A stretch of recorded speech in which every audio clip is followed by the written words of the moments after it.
Little bit of good news, kind of, on the pandemic, although it's the sort of good news that always feels like the more you talk about it, the more likely it is that that good news will be replaced with bad news. But the case numbers are actually dropping. For the first time since November, average new daily coronavirus infections in the US fell under 100,000. It's been months. These figures are well below the average daily infection rate of 200,000 for December and nearly 250,000 in January, which is madness. Just this Sunday, researchers reported 83,321 new infections and still over 3,300 deaths. So as the cases fall, the deaths are falling, although as always, there is a lag on that. So hopefully if it continues in this direction, those deaths will be going down in a few weeks too. And as of right now, the US has recorded more than 27.5 million virus cases and more than 484,000 deaths. Those are the actual ones we know about, 27.5. A significant chunk of the entire population actually got tested to show they have it. God only knows how many others have had it to this point. So a little bit of good news, Francesca.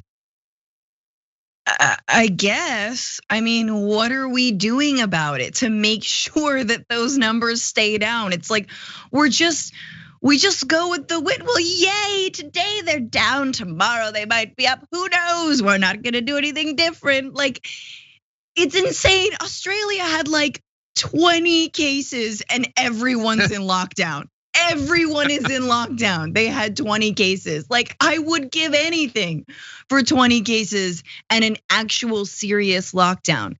It's maddening. 83,000 new infections. That's not good. That's terrible. That's terrible.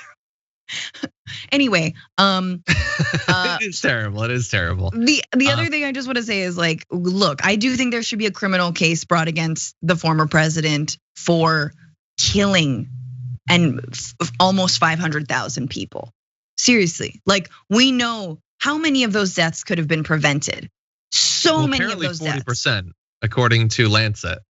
But yeah, we might talk about that a little bit during our top 10 list in a bit. But yes. Let me give you a little bit more mixed good news and bad news. So good news, the US is now administering more vaccine doses every day, up to an average of about 1.7 million. I believe that's over the past week. So we have ramped that up. Now, 1.7 million would still take a very long time to vaccinate everyone.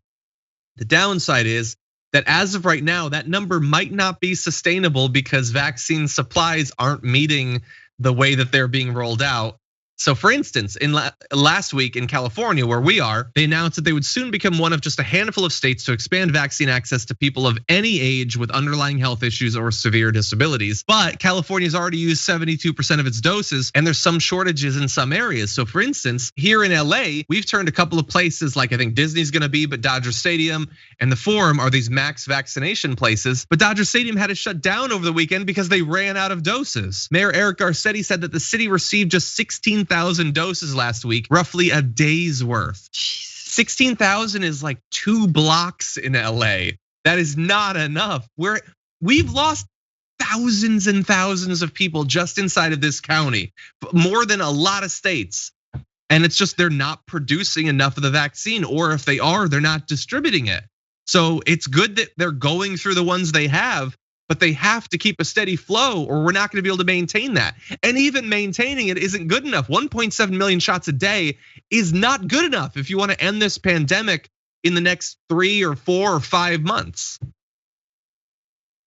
Oh man, my kingdom for a national healthcare plan. I just want it. Plan.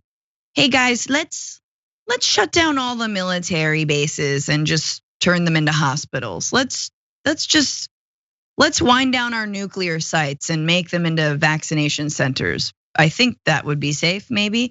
The point is that our nation is completely backwards when it comes to priorities. And the fact that COVID is hanging on and that there's some reports that are like, well, maybe this is just gonna be life now, which is really painful to think about and really hard.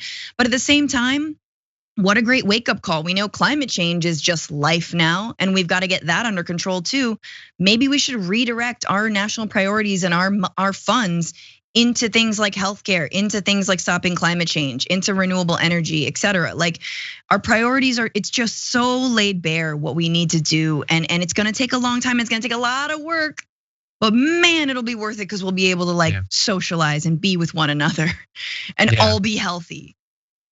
Yeah, maybe if we start to recognize that Russian tanks and Muslim terrorists are a little bit less likely to kill us than the climate changing and the ever increasing number of variants of COVID. We'll see. A little bit of progress, but still obviously a long way to go.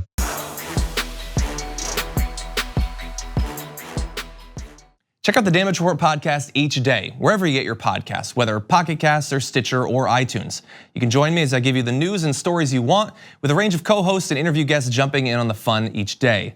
Again, that's the Damage Report, wherever you get your podcasts. And if you get them at iTunes, don't forget to rate and review. Sometimes I'll read them live on the show.